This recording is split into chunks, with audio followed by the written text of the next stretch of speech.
জানি যে মারা যাবো। পুলিশের গুলি খেয়ে হয়তো রাস্তায় আজকে পড়ে থাকবো। আমার একটা ছোট বাচ্চা ছিল, ওকে বের হওয়ার সময় কপালে চুমা দিয়ে বুকের ভিতরে জড়ায় ধরে বের হতাম। ওই খাওয়া অবস্থায় আমাকে তুলে নিয়ে আসছে ডিবি। চিৎকার দিয়ে উঠছে, "না আমি যাবো না। আমি তো আপনারা কারা? পরিচয় না দিলে যাবো না।" মাননীয় প্রধানমন্ত্রী উনি যেভাবে কাজ করে যাচ্ছে, ফ্যামিলি কার্ড উনি ১ম এই হাতে নিলেন ফ্যামিলি কার্ড।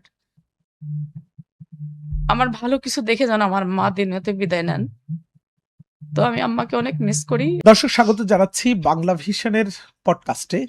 আজকে আমাদের অতিথি হিসাবে উপস্থিত হয়েছেন ছাত্রদলের এক সময়ের নেত্রী, বর্তমানে সংরক্ষিত নারী আসনের সংসদ সদস্য, গত ১৭ বছরের আন্দোলন সংগ্রামের যারা আহ, সম্মুখ সারিতে থেকে নেতৃত্ব দিয়েছেন তাদেরই একজন, অ্যাডভোকেট আরিফা সুলতানা রুমা।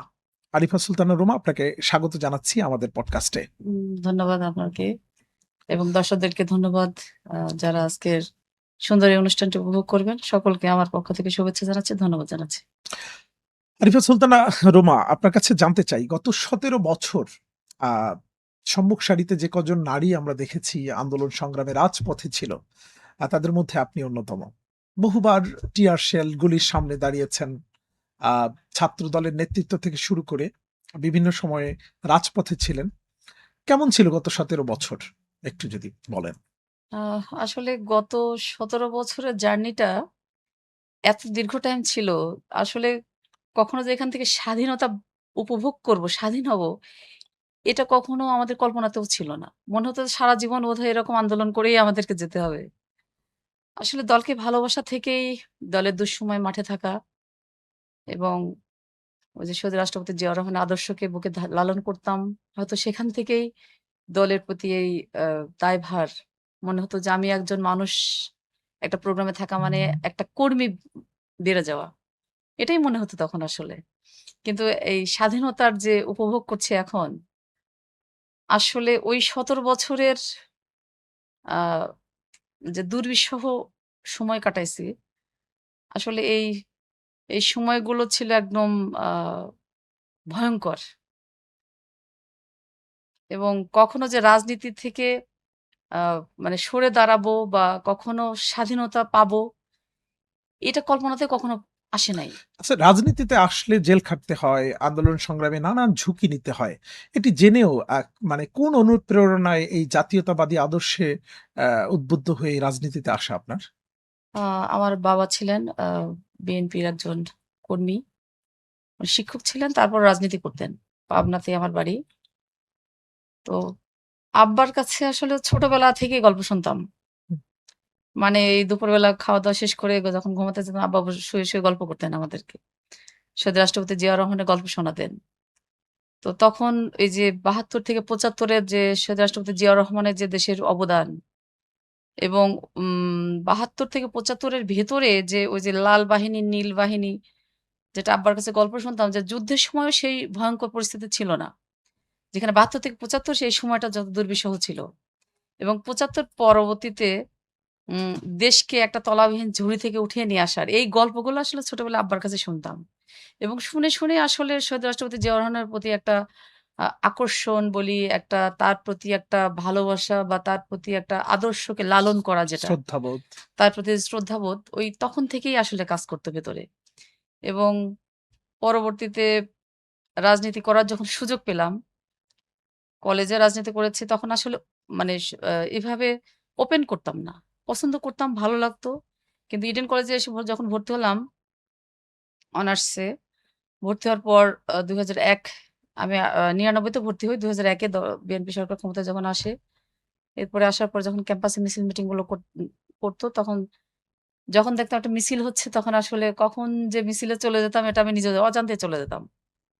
মানে উম বিএনপির একটা মিছিল, একটা স্লোগান যখন উঠতো তখন মানে মাথা গরম হয়ে যেত। রক্ত গরম হয়ে যে ঝাঁপায় পড়তাম মিছিলে। এরপর রাজনীতি করব এটা মাথায় ছিল না কখনো। জাস্ট মিছিল মিটিং দেখলে ভালো লাগতো, ঝাঁপায় পড়তাম। তারপর আস্তে, আস্তে যখন একটা রাজনীতির পরিবেশ তৈরি হলো তখন চিন্তা করলাম আচ্ছা ঠিক আছে ক্যাম্পাসের ভিতরেই মিছিল মিটিং গুলো করি। বাইরে কখনো যাব না। তো তারপরে আসলে কখন যে রাজনীতিতে পা দিয়ে ফেলছি, ইনভলভ হয়ে গেছি আসলে আমি নিজেই বলতে পারব। ওটা অজান্তেই ঘটে গেছে। তো এই যে 17 বছরে অনেক হামলা মামলার শিকার হয়েছেন, জেল জুলুম খেটেছেন, সে সময়ের অভিজ্ঞতা যদি একটু শেয়ার করেন। কেমন ছিল এই দীর্ঘ আসলে স্বৈরশাসনের? ফ্যাসিস্টের ১৭ বছর একটা দুর্বিষহ সময় কাটিয়েছি। 111 থেকে শুরু। 111 এ আমার মনে আছে যে আমার তখন মাস্টার্স পরীক্ষা চলে। আমি হলে থাকি এবং আমাদের নেত্রীরা সবাই হল থেকে চলে গেছে। আমার একটা পরীক্ষা বাকি ছিল। তো ১ সপ্তাহ গ্যাপ। তো আমি চিন্তা করলাম যে পরীক্ষাটা শেষ করে যাই ঘটুক পরীক্ষাটা শেষ করেই আমি হল থেকে বের হয়ে যাব। এর ভেতরে আমাদের নেতা জনাব তারেক রহমানকে গ্রেপ্তার করা হলো যেদিন। ভোরবেলা শুনলাম। শোনার পরে আমি সাথে, সাথে ওইদিন হল থেকে বের হয়ে গেছি। যে আর হলে থাকা সম্ভব না। এখন হলে থাকা মানে এখন পুলিশ এসে হয়তো আমাকে অ্যারেস্ট করতে পারে। তো আমি বাসায় চলে গেছি সকালবেলা একদম ৭ টার ভিতরে। এর ভিতরে বাবু ভাই আমাদের শফিউল ভাইয়ের বাবু ভাই ছিলেন ছাত্রলীগ সেক্রেটারি। উনি ফোন দিলেন। ফোন দিয়ে বলতেছে, "রুমা একটা মিছিল করতে হবে।" তো আমি বলছি, "ভাই আমি মিছিল করব একা, একা। দল ক্ষমতা থেকে আমি একা কোনদিন মিছিল করি না। আমি আজকে ভাইয়াকে ধরে নিয়ে গেছে। এখন আমি একা, একা কিভাবে মিছিল করব? তুমি যাও ক্যাম্পাসে আমি অন্য নেত্রীদেরকে বলছি হোস্টেলে গিয়ে সবাই মিলে একসাথে মিছিল করো কলেজে গিয়ে।" তখন আমি বললাম যে, "ভাই আমি কিন্তু একা মিছিল করতে পারব না। যদি কোন নেত্রী আসে তাহলে মিছিল করে ঠিক আছে আমার দায়িত্ব তুমি যাও।" পরে আমি আবার হোস্টেল থেকে হোস্টেলে আসলাম বাসা থেকে। আসার পরে সব নেত্রীকে ফোন দেই। কেউ ধরে না। বলে দূরে আছি। বাবু ভাইকে ফোন দিলাম। সুমা আপা ছিল দায়িত্বে তখন ছাত্রলীগ সমিতিতে তাকে ফোন দিলাম। এর ভিতরে আমাদের হাবিবুর রশিদ হাবিব ভাই ফোন দিল। দিয়ে ভাইয়ের কাছে ফোন দিয়ে আমি আবার কিছু স্লোগান নিলাম। ভাই বলল, "তুমি পারবা?" আমি বলছি, "ভাই আমি তো বসে আছি। ২-১ জন নেত্রী আসলে আমি মিছিলটা করব। না হলে আমি একা করতে পারব না। রেডি থাকি।" তো হাবিব ভাই আমাকে কিছু স্লোগান শিখাই দিলেন। ওগুলো লিখে নিলাম। ওয়েট করছি। কেউ নাই। কোন নেত্রী আসে না। পরে ওই যে দিনকালের আপনার সাংবাদিক ছিল বাবুল তালুকদার। উনি আমাকে ফোন দিল। দিয়ে বলছে, "আপা আপনি নাকি মিছিল করবেন? আমি গেটের বাহিরে দাঁড়ায় আছি। আপনি কখন মিছিল করবেন?" আমি বলছি, "ভাই আপনি চলে যান আমি মিছিল করতে পারব না।" কই, "কেন করবেন না?" আমি বলছি, "কেউ নাই, কোন নেত্রী নাই। আমি একা, একা এত সাহস নাই আমার। আমি দল ক্ষমতায় থাকলে কোনদিন একা মিছিল করি না। আমি আজকে একা, একা কিভাবে মিছিল করব?" কয়, "আপা আপনার মেয়ে আছে?" আমি বলছি, "হ্যাঁ আছে। সব মেয়েদেরকে বসায় রাখছি।" কয়, "প্লিজ আপা একটা মিছিল করেন। একটা আপনি মিছিল করলে আমি একটা ছবি পাবো আজকে পত্রিকা দেওয়ার মতো। আর আপনি যদি মিছিলটা না করেন আমি কোন ছবি পাবো না।" তখন চিন্তাম, "কিরে সর্বনাশ! একটা ছবির জন্য আজকে এই অবস্থা আর আমি বসে আছি এখানে মেয়েদেরকে নিয়ে।" আমার বাবুল ভাই, "আপনি কোথায় আছেন?" বলে যে, "গেটের বাহিরে।" "আপনি থাকেন, আমি এখনই বের হব। জাস্ট ৫ মিনিটের ভিতরে আমি গেটে চলে আসতে মিছিল নিয়ে।" মানে বাবুল ভাইয়ের ফোনটা পেয়ে আ আমি আসলে দিক-বিদিক শূন্য হয়ে গেছি যে আমার দলে কোনো মিছিল করার লোক নাই। আর আমি আছি রেডি, আমি মিছিল করব না। এটা হতেই পারে না। সাথে, সাথে আমি হোস্টেল থেকে মিছিলটা শুরু করলাম। যমুনা হোস্টেলে আমি থাকতাম। ওখান থেকে মিছিল শুরু করে ক্যাম্পাসে গেলাম। আমার মিছিলটা দেখে সাথে, সাথে গেট বন্ধ করে দিছে কলেজের গেট, দারোয়ান। তো সাংবাদিক অনেকগুলো প্রায় ৭-৮ জন সাংবাদিক দেয়াল টপকে ওরা ভিতরে আসছে। এর ভিতরে সকল গেটের সব উম লাগায় দেওয়া হচ্ছে ঠাস, ঠাস করে। আমি আমাদের ক্যাম্পাসের ভেতরে শহীদ মিনার আছে। শহীদ মিনারে ৪-৫ টা রাউন্ড দিলাম। দেওয়ার পরে আমি যখন ব্যাক করতেছি, ব্যাক করার পরে বাউল তালুকদার সহ কয়েকজন ছবি-টবি নিয়ে বলল যে, "আপা তাড়াতাড়ি আপনি বের হয়ে যান এখন। আর হোস্টেলে থাকেন না আজকে।" আমি বলছি, "ভিতরে গেট আছে?" "হ্যাঁ, ভেতরে গেট আছে।" আমি বলছি, "আপনি এখান থেকে মিছিলটা নিয়ে আপনি বের হয়ে যাবেন। আপনার তাড়াতাড়ি শেষ করেন মিছিল। আর মিছিল করেন না।" গিয়ে আমি মেয়েদেরকে বলছি যে, "তোমরা সব হোস্টেলের নিজেদের রুমে থাকা দরকার, অন্য রুমে চলে যাও। তালা মেরে অন্য রুমে চলে যাও।" এর ভেতরে বাবুল তালার আরেকটা ফোন দিলেন। দিয়ে বলছে, "আপা আপনি কোথায়?" আমি বলছি, "আমি এখনো হোস্টেল গেটে।" কয়, "যৌথ বাহিনী ঢুকছে। একটা টিম আপনার হলের দিকে যাচ্ছে, আরেকটা টিম প্রিন্সিপাল ম্যাডামের রুমে যাচ্ছে। প্লিজ আপা তাড়াতাড়ি বের হয়ে যান। আপনি ১ মিনিটও লেট করবেন না।" আমি হোস্টেল থেকে জাস্ট দৌড়ে আমি পলাশের গেট দিয়ে বের হয়ে গেলাম। বের হয়ে একটা রিক্সা নিলাম। রিক্সায় মাথার কাপড়টা দিয়ে আমি আবার ওই রিক্সাতে চড়ে হোস্টেলের কলেজের সামনে দিয়ে আবার দেখলাম যে সত্যি, সত্যি আছে কিনা কেউ। তো কলেজের সামনে আসতেই দেখি দোতলায় আমাদের প্রিন্সিপাল ম্যাডামের রুম। তো তাকে দেখি একদম যৌথ বাহিনী, আর্মি-টার্মি সব একদম ভর্তি বারান্দা দোতলায়। আর্মস নিয়ে সব দাঁড়ায় আছে। পরে আমি ওখান থেকে বের হয়ে নিজের বাসায় না যেয়ে খিলগাঁও আমার নানার বাসায় চলে যাই মোবাইল-টোবাইল সব বন্ধ করে দিয়ে। মানে এইটা ছিল ফ্যাসিস্টের ১ম আ মানে মানে আমাদের যে দুঃসময় দুর্দিন যে শুরুটা, সেই শুরুটাতে এই দিনটা ছিল আমাদের শুরুর গল্পটা শুরুর এরকম ছিল। গল্পটা এটা ছিল। তারপরে তো 17 বছর। তারপর 111 এর শুরু হলো ম্যাডামকে ভাইয়াকে গ্রেপ্তার করার পর ম্যাডামের বাসায় আমরা তখন যেতাম। শিরিন আপা, তারপরে এই যে শাম্মী আপা ছিল, হেলেন আপা, রানু আপা সবাই মিলে আমরা ম্যাডামের মনির রোডের বাসায় যেতাম। রাত্রেবেলা গিয়ে ২ জন ২ জন করে ঢুকতে দিত। ব্যাগ-ট্যাগ সবকিছু রেখে দিত। ২ জন করে ম্যাডামের সাথে ঢুকতে পারতাম, দেখা করতে পারতাম। তো ওই ২ জন করে আমরা ভিতরে যেতাম, ম্যাডামের সাথে দেখা করে আসতাম। এই সপ্তাহে ১ বার করে যেতাম। তো এই সব মিলায় আসলে উম দুঃসময় অনেক। তবে ওই সময়টা ম্যাডামকে কাছে পেয়েছি, ভাইয়া নাই। সব মিলায়ে একটা মনে হতো যে একটা অভিভাবক শূন্য অবস্থায় আমাদের ভিতরে আছে। মানে কোনো গাইডলাইন নাই। যে যার মতো যেমন পারছি প্রোগ্রামগুলো করছি। এর ভিতরে ম্যাডামকে একবার ছাত্র শিক্ষক গন্ডগোল হলো ঢাকা ইউনিভার্সিটি ক্যাম্পাসে। তো সেদিন মনে আছে যে আ আমাকে ফোন দিল কিছু ছেলে যে ঢাকা কলেজ ছাত্রদলের। বলল, "আপা আপনি আসেন, আমরা সবাই সকাল থেকে মিছিল করতেছি। একটু এসে আমাদেরকে একটু স্পিড দিয়ে যান।" তো আমি ধানমন্ডি থেকে আসলাম ঢাকা কলেজের সামনে। দেখি অজস্র ছেলে আমাকে দেখে ওরাও মানে উল্লাসিত, উৎফুল্ল। 111 এর সময়ের হ্যাঁ, কথা বলছেন। 111 এর সময়। আর শেখ হাসিনার সময়ের কথা যদি বলেন, এই সময় তো আপনি জেলও খেটেছেন আ অনেকদিন, রিমান্ডে আ ছিলেন। শেখ হাসিনার সময় আসলে আমার টুকু ভাই আলীম ভাইয়ের কমিটিতে ২০১১ থেকে শুরু। 111 শুরুর পরে ২০১১ তে টুকু ভাই আলীম ভাইয়ের কমিটিতে। এরপরে মনে করেন জুয়েল ভাই আলীম ভাইয়ের হাবিব ভাইয়ের কমিটি ১৩ তে। রাজীব আকরামের কমিটি ১৬ তে। এই যে দীর্ঘ ১০ টা বছর কিন্তু আমি ছাত্রদল করতাম তখন। মানে পুরো আন্দোলনটা, প্রতিটা আন্দোলন সংগ্রাম কঠিন, কঠিন থেকে কঠিন তারপর আমাদেরকে মিছিল করতে হতো। এবং ওই নিজের সময়ে থেকেই করতেন, কেউ তো বাধ্য করেনি কেউ আসলে। বাধ্য করে নাই, কেউ ডাকতো না। হুম, হুম। বরং আমাদের নেতারা বরং আমাদেরকে ডাকতো না কেন? আমাদেরকে পুলিশ চিনে ফেলবে। পুলিশ চিনে ফেললে ওদের প্রোগ্রামগুলো ভঙ্গুর হয়ে যাবে, এ কারণে বলতো না। তো সেখানে দেখা যাচ্ছে যে আমাদের ছোট, ছোট কিছু জুনিয়র ছোট ভাই ছিল, ওদেরকে ফোন দিতাম, দিয়ে ওদের কাছে প্রোগ্রাম নিতাম। যে ভোরবেলা প্রোগ্রামগুলো হতো, কোথায় হবে প্রোগ্রাম, কখন হবে প্রোগ্রাম, দিনক্ষণ ওদের কাছে নিয়ে আড়ালে যে একদম ভোরে বাসা থেকে বের হতাম একদম অন্ধকার। ভোরে বের হতাম আপনার এই যে মালিবাগ, মগবাজার বলেন, এই পুরান পল্টন বলেন, সেগুনবাগিচাতে বলেন। মানে ঢাকা শহরের এই এরিয়াতে এমন কোনো জায়গা পাবেন না যেখানে ছাত্রদলের মিছিল আমাদের নেতৃত্বে হয় নাই। এবং বাসা থেকে যখন বের হতাম, জানি যে মারা যাবো। আমার একটা ছোট বাচ্চা ছিল, ওকে বের হওয়ার সময় কপালে চুমা দিয়ে বুকের ভিতরে জড়ায় ধরে বের হতাম। কাঁদতে, কাঁদতে বের হইছি। মানে অজস্র দিন। মানে জানি যে পুলিশের গুলি খেয়ে হয়তো রাস্তায় আজকে পড়ে থাকবো। মানে এত দুর্বিষহ কিন্তু কখনো মনে হয় নাই যে একটা প্রোগ্রাম আমি মিস করব। মানে দলের প্রতি কেন যেন একটা দায়বদ্ধতা ছিল। সেই দায়বদ্ধতা থেকেই প্রোগ্রামগুলোতে আসতাম। এবং অজস্র দিন পুলিশ গুলি করছে আমাদেরকে।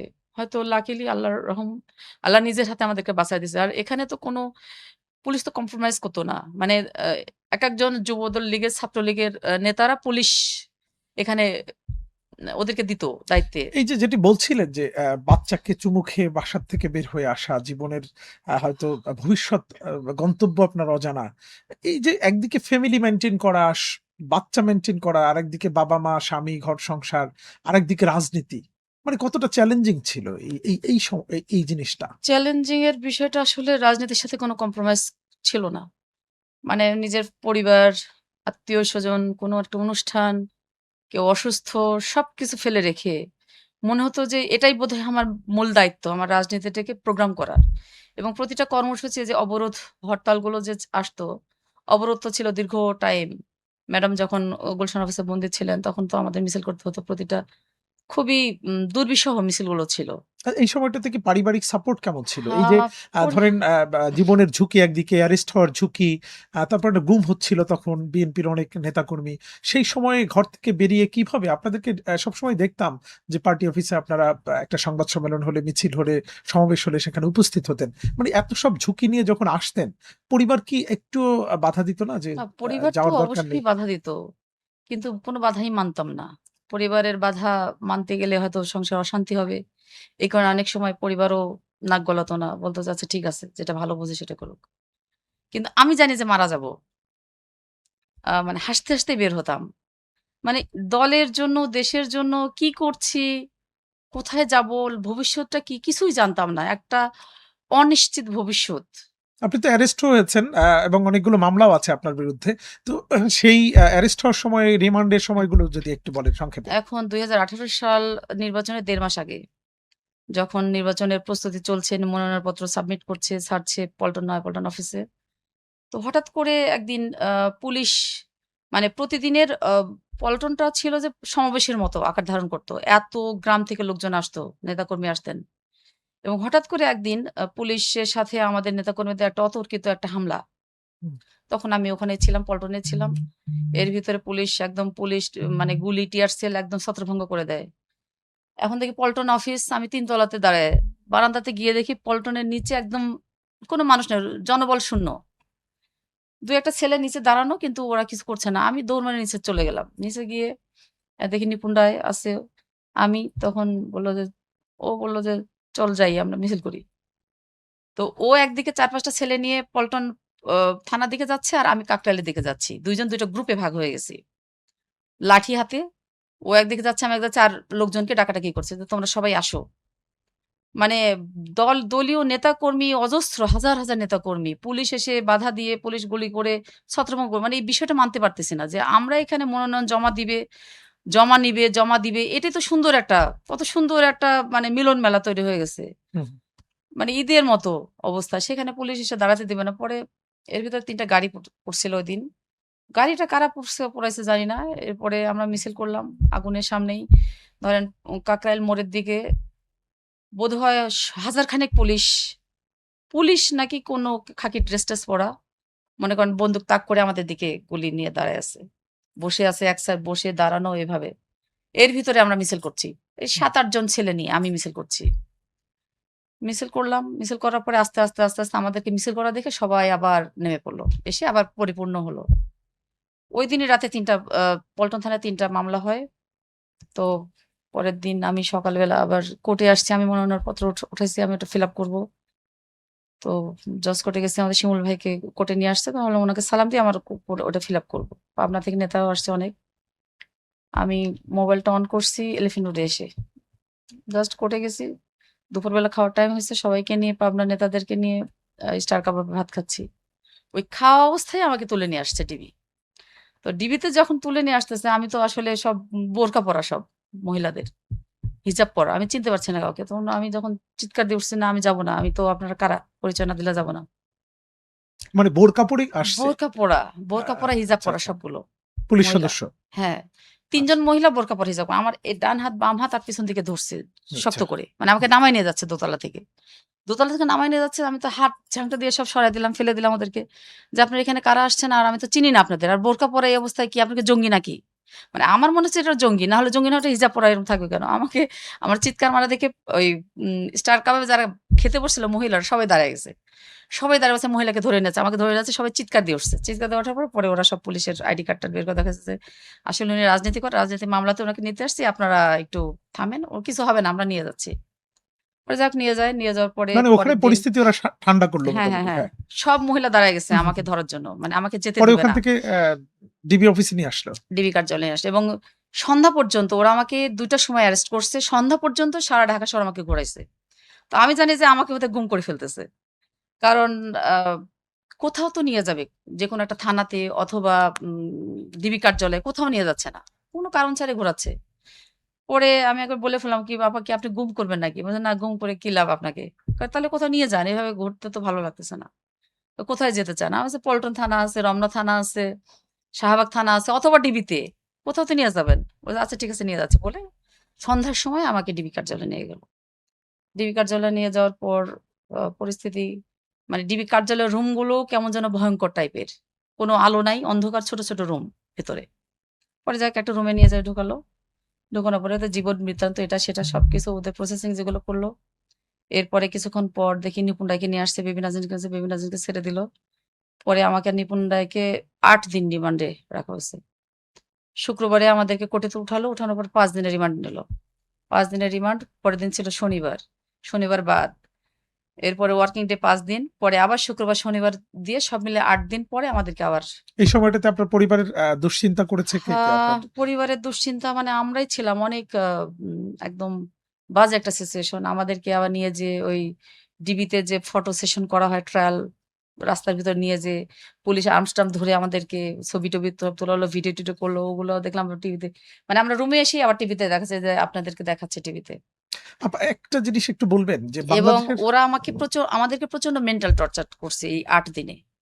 মানে আমাদেরকে মানে আমাদের পাশ থেকে ছেলেদেরকে নিয়ে যাচ্ছে। মনে হচ্ছে যে আর হয়তো ফিরবে না। ওরা কান্নাকাটি করে চলে যাচ্ছে। মানে মানে কি ভয়ঙ্কর পরিস্থিতি আসলে এটা বোঝাতে পারবো না। ডিবি কার্যালয়ে যে ৮ টা দিন সময় বাংলাদেশের কাটছে। প্রেক্ষাপটে একজন পুরুষের জন্য রাজনীতিতে আসা যতটা সহজ, একজন নারীর জন্য কি ততটা সহজ? বা আপনাদের কি চ্যালেঞ্জ আসলে মোকাবেলা করতে হয়েছে এই দীর্ঘ যাত্রাপথে? আজকে আপনি সংসদ সদস্য। আসলে আ নারীরা তো আসলে কনজারভেটিভ। আমি আমি বিশেষ করে আমার ফ্যামিলি খুব কনজারভেটিভ। মানে আমি কখনো রাজনীতি করব তাদের পরিবারের একজন বোন বা মেয়ে এটা কখনো তারা কল্পনাও করে না। তারপর আমার রাজনীতিতে আসা বহুবার বাধা সৃষ্টি হয়েছে। মানে আমাকে চাকরিতে বা বিজনেসে ভাইয়ের বিজনেসে অনেকবার প্রপোজাল করা হয়েছে যে, "তুমি বিজনেসে আসো আমার অফিসে বসো।" তো এই তাদের কাছে বারবার সময় নিতাম। কিন্তু রাজনীতি থেকে মানে প্রোগ্রামে যাব না, কোনো কর্মসূচিতে অংশগ্রহণ করব না। এটা আসলে ফ্যামিলি অনেক মারপিটও খেতে হয়েছে আমাকে। আসলে রাজনীতি বাদ দেওয়ার জন্য। তারপরও আসলে যে এটা নেশার মতো রাজনীতি। প্রোগ্রাম হবে কালকে, আজকে মনে করেন আমার ঘুম নাই সারাদিন যে কালকে কখন আমি প্রোগ্রামটা গিয়ে প্রোগ্রাম করব। এই যে এত বাধা পরিবারের বাধা ত্যাগ করে আবার যখন রাজনীতিতে আসলাম, আসার পরে একটা মেয়ে রাজনীতিতে আসা আসলে অনেক বাধা। তারপরও আমার মনে হয় যে আমাদের নেতাদের অনেক সহযোগিতাও ছিল।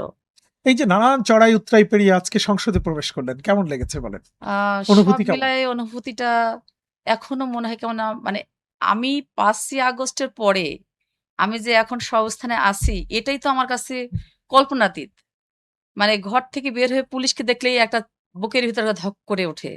যে এই বোধহয় গ্রেপ্তার হয়ে চলে যাব। মানে এটাই তো আমি এখন স্বাভাবিক মানে আসতে পারিনি স্বাভাবিকভাবে। এরপরে যাক সংসদ সদস্য সব মিলায়ে আলহামদুলিল্লাহ আল্লাহর কাছে শুকরিয়া জ্ঞাপন করি যে সবকিছু সুষ্ঠু মতো সুন্দর মতো সবকিছু হচ্ছে। আসলে দায়িত্ব পাওয়ার পরে এখন মনে হচ্ছে যে রাজনীতি বোধহয় আমি মাত্র হাতেখড়ি দিলাম। আমার এই আ সংসদ সদস্য হওয়ার পরে আমার কাছে যেটা ফিল হচ্ছে যে এতদিন যাই করছি আ এখন মনে হয় হাতেখড়ি দিলাম এবং দায়িত্ববোধ প্রচুর দায়িত্ব। মানে এই প্রধানমন্ত্রী জনাব তারেক রহমান আমার উপরে যে দায়িত্ব অর্পণ করেছেন, এটাই এখন চ্যালেঞ্জিং এর বিষয়। খুব সংক্ষেপে যদি ২৪ এর জুলাই আন্দোলন নিয়ে একটু বলেন। ওই সময়টা আ কিভাবে ২৪শে কেটেছে? জুলাই আন্দোলনে আপনিও বোধহয় মাঠে ছিলেন। হ্যাঁ, আপনার সাথে নিঃসন্দেহে। আমার কয়েকবার দেখা হয়েছিল। তো আমি সকালবেলা চলে যেতাম ভোরবেলা কোর্টে।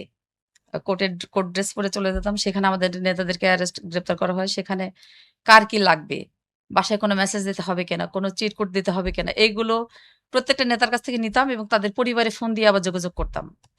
এবং ভাইরা যখন দেখতো তখন তারাও একটু আশ্বস্ত বোধ করতেন এবং আমাকে ডেকেও বলতেন, "রোমা এই মেসেজটা বা এই চিট কোডটা তোমার ভাবিকে একটু ফোন দিয়ে বলে দাও। বা একটু বাসায় খবর দাও আমার এই জিনিসটা লাগবে।" তো এই কাজগুলো আমি randomly করতাম। করার পরে চলে যেতাম প্রোগ্রামে।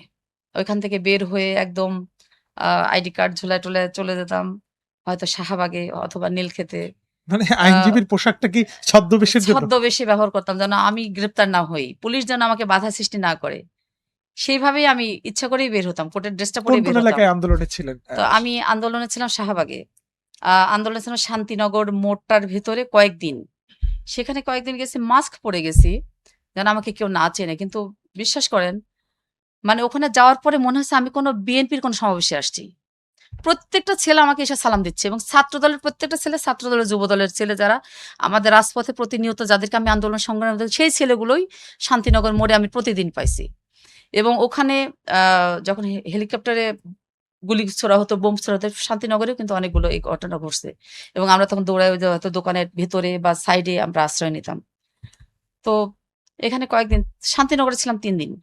এর ভিতর বিএনপির প্রোগ্রাম ছিল একদিন। বিএনপির একদিন প্রোগ্রাম ছিল সেখানে আব্বাস ভাই ছিলেন। তখন কি কর্ণফুলী ভেবেছিলেন যে শেখ হাসিনার পতন হতে যাচ্ছে বা হবে? এটা তো ভাবি নাই। শুধু জানি যে আন্দোলন করতে হবে। তবে আল্লাহর প্রতি আস্থা বা বিশ্বাস ছিল একদিন না একদিন যে পতন। একদিন না একদিন পতন ঘটবেই। কারণ এত অন্যায়, এত অত্যাচার একটা প্রাকৃতিকভাবেও তো একটা অন্যায়ের একটা পানিশমেন্ট পায় মানুষ। তো ওইটাই শুধু মাথার ভিতরে থাকতো যে যাই হোক, যাই করি একটা সময় হাসিনার পতন হবেই। ওই একটা ভরসাকে নিয়েই আমি রাজপথে প্রতিনিয়ত নতুনভাবে যেতাম। এই যে রাজনীতি, পরিবার এবং ব্যক্তিগত জীবন এই সামলান কিভাবে আসলে? আ আসলে পরিবার বলতে আমরা যারা রাজনীতি করি, পরিবারকে সময় দেওয়া খুবই কঠিন। সবাই পরিবারের লোকজন সবাই আসলে অবহেলিত অনেক।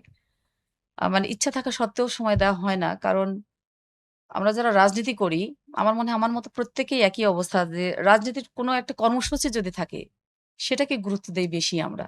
এবং ওই প্রোগ্রামটা যতক্ষণ মানে চলমান থাকে, একদম সমাপ্তি পর্যন্ত আমরা স্ট্যান্ড থাকি এবং দায়িত্বের সাথে প্রোগ্রামটা শেষ করে তারপর বাসায় আসার চেষ্টা করি।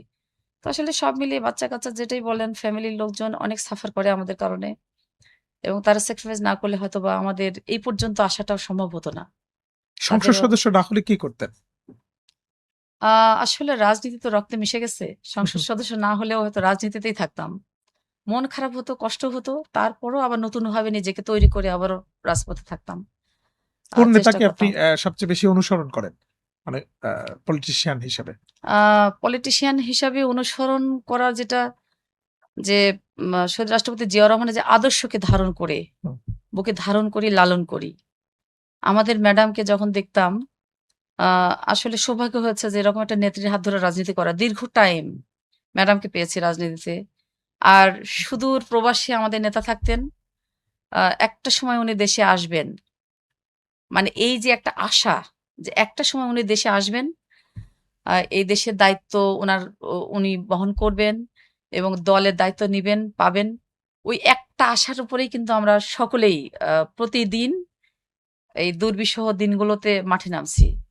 এবং যাই হোক আল্লাহর অশেষ রহমত যে সেই দিনটা আমরা এখন উপভোগ করছি। সবকিছু স্বপ্নের মতো মনে হয় আসলে। এই যে আজকের দিনটাও যদি এখন বসে আছি, সবকিছু মনে হয় যে কাল্পনিক কি আমি কি স্বপ্নে আছি কিনা?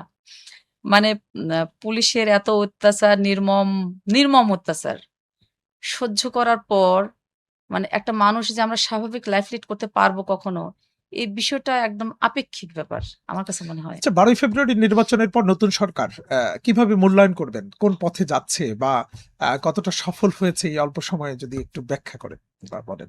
৫ই আগস্টের পর এই যে ১২ই ফেব্রুয়ারি নির্বাচন ৩ মাস অতিবাহিত হচ্ছে বা হচ্ছে। তো ৩ মাসে আমার যে বিষয়টা আসে যে এই ৩ টা মাসে যে আসলে ফ্যাসিস্টের ১৭ বছর এই বাংলাদেশের প্রত্যেকটা প্রতিষ্ঠানকে ধ্বংস করে রেখে গেছে। একটা ভঙ্গুর রাষ্ট্র মেরামতের কাজ চলছে। এই মেরামতটা কতদিনে ফুলফিল হবে জানি না। তবে বিশ্বের আ সারা বিশ্বের যে একটা যুদ্ধের ডামাডোল সেখানেও অনেক পিছায়ে আছি আমরা সবকিছুতেই। তারপরও আমাদের নেতা জনাব তারেক রহমান মাননীয় প্রধানমন্ত্রী উনি যেভাবে কাজ করে যাচ্ছেন, প্রতিদিনই উনি যে আমাদের নির্বাচনের যে এজেন্ডা গুলো ছিল, ম্যানিফেস্টো ছিল যেগুলা, সেগুলো কিন্তু বাস্তবায়নের জন্য উনি প্রতিদিন কোনো না কোনো কর্মসূচি উনি পালন করছেন এবং সেই কর্মসূচিগুলো কিন্তু চলমান প্রক্রিয়া। প্রতিদিন দেখেন ফ্যামিলি কার্ডের যে বিষয়টা বলি, যে উনি কিন্তু ১ম দিন বক্তব্যে বলেছিলেন যে অর্ধেক নারী ভোটার এবং বাংলাদেশে অর্ধেক ভোটার অর্ধেক মা মানে জনগোষ্ঠীর হচ্ছে নারী। এই অর্ধেক মানুষকে ফেলে রেখে আমার সামনে এগিয়ে যাওয়া সম্ভব নয়। এবং আ পরবর্তীতে আমরা কি দেখলাম? বাস্তবে কিন্তু সেটাই রূপ দেখছি। ফ্যামিলি কার্ড উনি ১ম এই হাতে নিলেন ফ্যামিলি কার্ড। যে একটা নারীকে যদি একটা পরিবারে স্বাবলম্বী করা যায় আর্থিকভাবে, তাহলে একটা সমাজ এবং রাষ্ট্র পুরোটাই কিন্তু উপভোগ করবে। তার মানে উনার যে কার্যক্রম একদম তৃণমূলকে শক্তিশালী করা। পিছিয়ে পড়া জনগোষ্ঠীকে হ্যাঁ, তুলে নিয়ে আসা। একদম তৃণমূলকে উনি শক্তিশালী করছেন। এই তৃণমূল শক্তিশালী হওয়ার কারণে একটা সময় কিন্তু কেন্দ্র এটার প্রতিফল ভোগ করবে, ফল ভোগ করবে। তো সংসদে আপনার ভূমিকা কেমন হবে? মানে কোন বিষয়গুলোকে আপনি সবচেয়ে বেশি হাইলাইট করতে চান? আ আমার এলাকা উত্তরবঙ্গে আ পাবনাতে সেখানে আসলে মানুষের আমার কাছে যেটা মনে হয় যে আমরা পিছিয়ে আছি যোগাযোগ ব্যবস্থার খারাপ হওয়ার কারণে। আচ্ছা। কারণ আমি যখন আমার এলাকাতে যাই তখন দেখি মানে পায়ে হাঁটার যে একটা কাঁচা রাস্তা সেটাও ব্যবস্থা নাই। আপনি যখন আপনি আ আপনার চাকরি, বিজনেস বলেন, আপনার মানে স্বাস্থ্য বলেন, আপনার বাচ্চাকে যখন স্কুল পাঠাচ্ছেন, তখন আপনি একটা রাস্তা যদি না পান, আপনি সবকিছু থেকে পিছায়ে যাচ্ছেন। আপনার হাঁটার রাস্তাটা যদি সুন্দর হয়, আপনি সঠিক সময়ে সঠিক জায়গায় আপনি যেতে পারছেন। আমার মনে হয় যে মানে আমার আ হিসাবে যেটা মনে হয় যে সারা বাংলাদেশের এই যোগাযোগ ব্যবস্থাটা যে সুন্দর করা যায়, খুব দ্রুত, তৃণমূল থেকে কেন্দ্র। মানে খুব এটার দ্রুত উপরেই একটা উন্নয়ন দেশের সম্ভব। সার্বিক উন্নয়নটা হ্যাঁ, আসলে নির্ভর উন্নয়ন করে নির্ভর যোগাযোগ করছে এই ব্যবস্থার যোগাযোগ উপরে। ব্যবস্থার উপরে। তখন ওই যে অবহেলিত জনপদ যেটা অবহেলিত মানুষগুলো আর অবহেলিত থাকবে না। খুব দ্রুত রাইট। কানেক্টেড হয়ে যাবে শহরের এক্সাক্টলি, সাথে। এক্সাক্টলি। তো আমার এই দিকেই আমার বেশি কাজ করার ইচ্ছা। তাছাড়া যেহেতু আমি একজন নারী, নারীরাও অনেক পিছিয়ে আছে।